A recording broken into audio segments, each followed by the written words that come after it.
Module number 5, Newton's Laws, Day 1. Begin Module 5 on page 141, read through Experiment 5.1, and stop after doing on your own questions 5.1 and 5.2 on page 145. In the previous 4 modules, we have discussed units, vectors, and motion. In these discussions, we have concentrated solely on how to describe physical situations. We can predict how long it will take to make a journey, how fast an object will be traveling after a certain amount of time, and where an object will be under certain conditions. Now, of course, all of these things are useful and interesting, but they don't address a fundamental question. Why? You see, the skills we have discussed so far help you understand how and where, but not why. That's what we'll learn in this module, because now we're ready to investigate Newton's laws. Before we look at the laws themselves, however, we need to first learn a little bit about the man who wrote them, Sir Isaac Newton. Sir Isaac Newton is a pivotal figure in the history of science. He was born in England in 1642. From an early age, he was interested in learning about how the world worked, and he devoted his life to performing experiments designed to help him understand creation. He is credited with many, many discoveries. As we will see in this module, he discovered 3 laws of motion, but that's not all.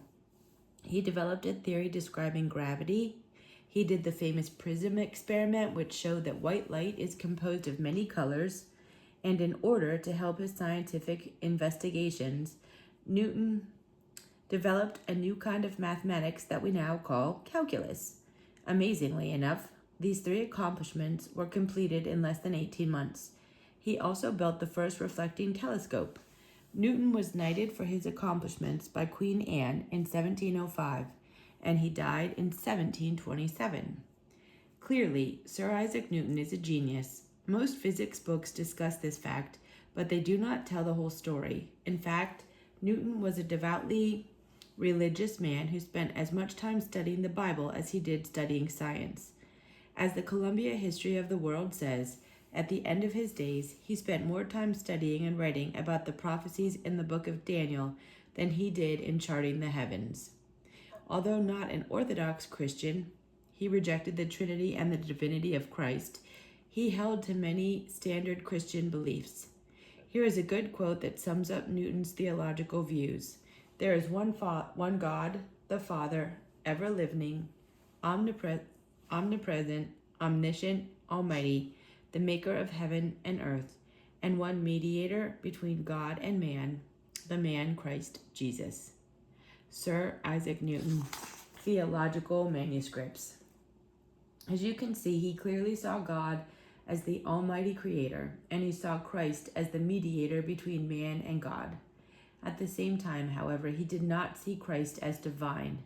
Instead, he refers to Christ as a man throughout his theological works. This is part of what made his religious views unorthodox. Isaac Newton believed that in studying science, he was actually learning about God. In fact, it was his strong belief in God that made him study science. After all, he reasoned, studying science was a way of learning about creation, and learning about creation was a way of learning about God. Of course, Newton also realized that studying creation cannot be the sole means of learning about God. That's why he spent so much time studying the Bible as well. Newton applied his strong mind to interpreting Scripture and wrote many commentaries on passages in the Bible. He was especially drawn to the book of Daniel, as the quote from the Columbia History of the World indicates. Clearly, Newton had a great sense of priorities.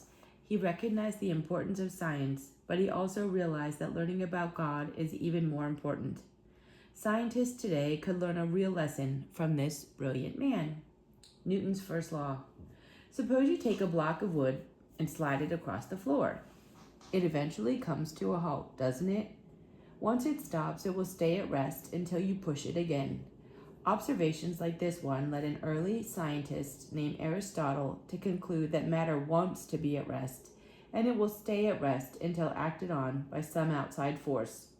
In other words, the natural state of matter is for it to be at rest. And the only way to get it to move is to perturb that natural state with a force, such as a push. Although Aristotle lived in the 4th century BC, his reasoning on this and other matters of physics held powerful sway among scientists until the late 1500s. What happened in the late 1500s? Italian physicist Galileo Galilei began doing experiments that contradicted Aristotle's views. A portrait of Galileo and a brief biography are given right here. Galileo Galilei was born in Italy in 1564. He is famous for challenging many of the scientific beliefs of his time. He did experiments on bodies in motion that clearly contradicted the prevailing views, which were mostly based on the work of Aristotle. Using a telescope that he built based on another person's design, he discovered mountains and craters on the moon and Jupiter's 4 largest moons. Later, he also discovered sunspots. All of these observations went against the prevailing Earth-centered view of the solar system, and he became an advocate for the sun-centered view of the solar system. This put him at odds with the Roman Catholic Church, and the Church eventually put him under house arrest for suspicion of heresy. He died in 1642, the year Newton was born. While still under house arrest, although at odds with the Roman Catholic Church because of the scientific views, he considered himself a devout Roman Catholic. Galileo showed by experiment that even though the idea that matter wants to remain at rest might seem logical, it is wrong. This view fails to account for a hidden force which we call friction. Galileo deduced that when two surfaces come into contact with one another, the surface of the wooden block and the surface of a floor, for example, the surface grab onto each other, resulting in a force that inhibits motion. Friction. Friction is defined as a force that opposes motion, resulting from the contact of two surfaces. Since friction opposes motion, it will reduce the speed of an object until that object stops. Thus, Galileo concluded that a block of wood sliding across the floor does not stop because it wants to stop. It stops because friction slows it down and eventually stops it. If there were no friction between the block and the floor, and if there were no air resistance, the block would slide on forever, never slowing and never stopping.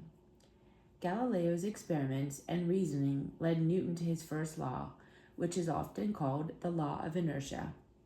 Newton's first law, the law of inertia, states that an object in motion, or at rest, will tend to stay in motion, or at rest, until it is acted upon by an outside force. Although this law might sound similar to what Aristotle believed, it is really quite different. Newton's first law says that matter has no preferred state. It neither wants to stay at rest nor to stay in motion. It simply stays in whatever state it finds itself until an outside force causes it to change. When students read the law of inertia, they tend to think, that makes sense. And then they move on. And that's probably what your reaction was at this point. Okay, you might think, that makes sense, but so what? Well, it turns out that Newton's first law has many, many physical implications. To see one of these implications, we're going to perform experiment 5.1, titled Inertia. We'll do this in class. Figure 5.3, Inertia in Military Aircraft. This is a photograph of an F-20 Tiger Shark dropping Mk-82 bombs. While in the plane, the bombs travel along with the plane. Thus, they have the same velocity as the plane. At the instant in which they are dropped from the plane, Newton's first law says that they will still have the same velocity as the plane. If the pilot waited until the plane was over the target to release the bombs, they would never hit the target. Instead, as they fell, they would still travel in the direction in which the airplane was traveling when they were released. As a result, they would hit the ground far past the target. In order to get the bombs to hit the target, then, the pilot must release the bombs well before the airplane flies over the target. That way, as the bombs fall, they will approach the target. If the pilot drops the bombs at the right time, they will reach the target just as they reach the ground. So you see that the law of inertia explains a lot of situations involving motion. Suppose, for example, you are riding in the front seat of a car. The car is moving along at a good speed when suddenly the driver slams on the brakes. What happens in this situation? Your body lurches forward until the seatbelt grabs you and keeps you from going through the windshield. Once again, this happens because of inertia. Since you are riding in the car, your body is traveling with the same velocity as the car. When the brakes are applied, the car stops, but your body continues to move because it still has the original velocity of the car. An outside force, friction between your body and the car seat, does work to slow you down, but it is not strong enough to do the job. Thus, the force applied by the seatbelt is the outside force necessary to rid you of the rest of the velocity that the car originally gave you. On your own, 5.1. You have started your Christmas shopping early and are driving on a highway with several packages on the seat next to you. Suddenly, you are forced to accelerate quickly in order to avoid hitting a car that is getting on the highway from an entrance ramp. You notice that even though the road is level, the packages slide backwards in the seat until they hit the backrest.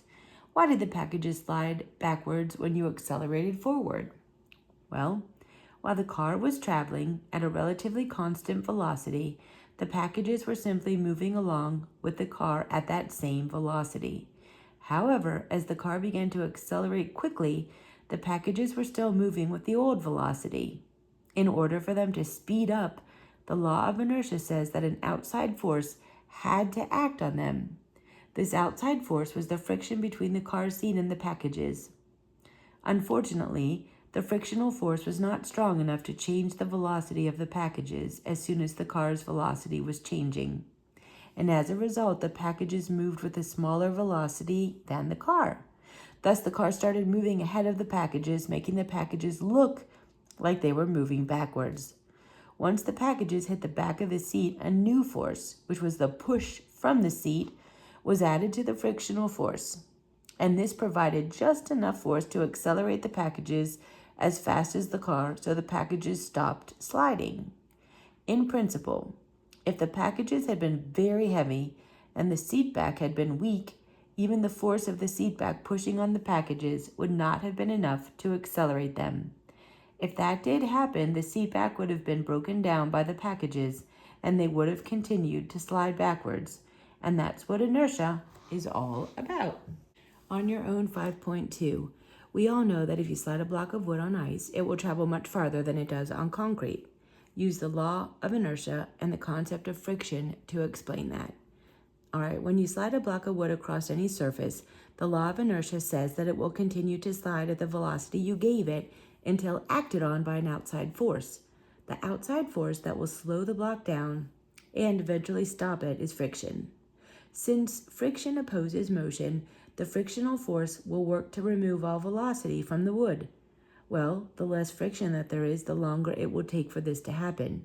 When you slide a block of wood on ice, the slippery nature of the ice reduces friction. Thus, when a block of wood slides on ice, it experiences less friction than when it slides on a sidewalk. With less friction on the ice, the block will slide a lot farther because it takes longer for friction to remove the velocity with which the block of wood is traveling.